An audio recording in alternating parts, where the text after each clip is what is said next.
We see here a shelter. It's usually next to the bus stops. This one, right? That's a shelter. This is the shelter. So the door is always open or what? It's open so that when shit hits the floor, you can go inside. Right there, you see the black gate? Yes. That's where I live. 重回家园第一步，先穿上防弹衣。 Every time We're in, right. we're in scary areas, yes.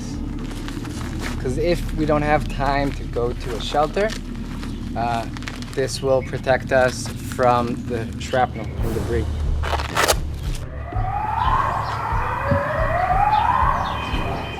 空袭警报持续作响，3立新闻团队跟着在地引渡人 Adam 在密集轰炸后回家看看。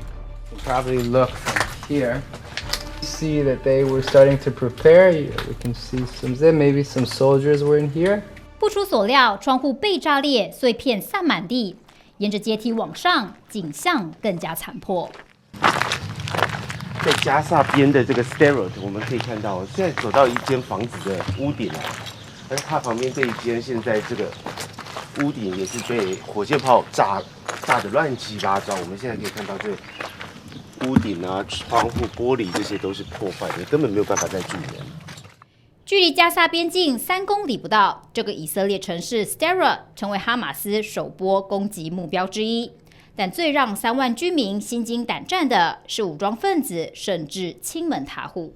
在 Sderot 的居民，他们其实很有安全意识。我们可以看到，在街上，几乎所有的公车站旁边或是底下，一定就是一个避难室。这样的避难室，它外面还有一个门，平常它是可以打开来的，但是。当你有人躲进去之后，它可以门关起来，然后锁起来。但其实这个避难室它主要是来防火箭炮或是防飞弹的，这个建材都非常坚固。但是当哈马斯成员攻进来的时候，根本没有办法躲，甚至变成一条死路。在墙上我们可以看到还有一滩血迹。 It's a bit hard for me, but there's blood on the wall. That's for sure blood of someone that was shot. 屠杀悲剧2星期以来，在加萨走廊不断上演，无论里外炮火不断，空袭现场皆是人间炼狱。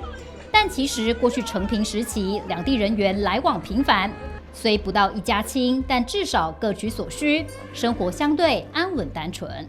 I built my villa in the early 90s, and all the workers were from Gaza. All the cities nearby Gaza Strip were built with Palestinians from the Gaza Strip. 150,000 workers every morning came to Israel to work and to feed their families over there. 巴勒斯坦人很大程度的补足以色列基层劳力，甚至可以说，没有他们，以色列可能会是另一种面貌。但70多岁的阿米尔感叹，2006年哈马斯取得政权后，一切开始变调。13 years ago, came to power in Gaza Strip. It stopped because they began with terrorism. They want the population as poor as low. You should depend on their aid. 加萨困境究竟是以方封锁，还是哈马斯作梗，见仁见智。但哈马斯不择手段的攻击心态，却在滨海城市 Ashkelon 这座发电厂得到印证。后面我们可以看到有3座非常大的烟囱，这里就是当地的一个非常大的发电厂。而事实上，加萨走廊的电有非常大一部分就是从这一座电厂提供的。而以色列当地人说，他们不懂为什么哈马斯甚至想要攻击电厂，因为这个电厂一旦被破坏之后，整个加萨走廊也就会跟着没电。而在哈马斯的攻击发生之后，事实上以色列政府也切断了这里的电力供应来源。原本唇齿相依的两地反目成仇，造成两败俱伤。停工2星期 ，Sderot 这家超市的老板忙着处理发烂的蔬果。尽管国家军队进驻后，曾遭哈马斯轰炸的城镇开始恢复生气，居民上街购物，但已不是过去岁月静好的样貌。On one hand, you do feel a lot more secure with them, but I mean it's not way to live with military governing around.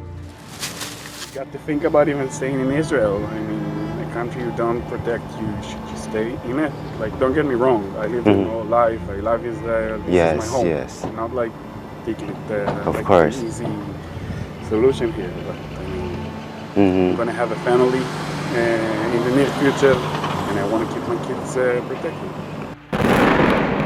以巴千年恩怨，情仇难解。在哈马斯极端攻击过后，两地人民又再度付出代价。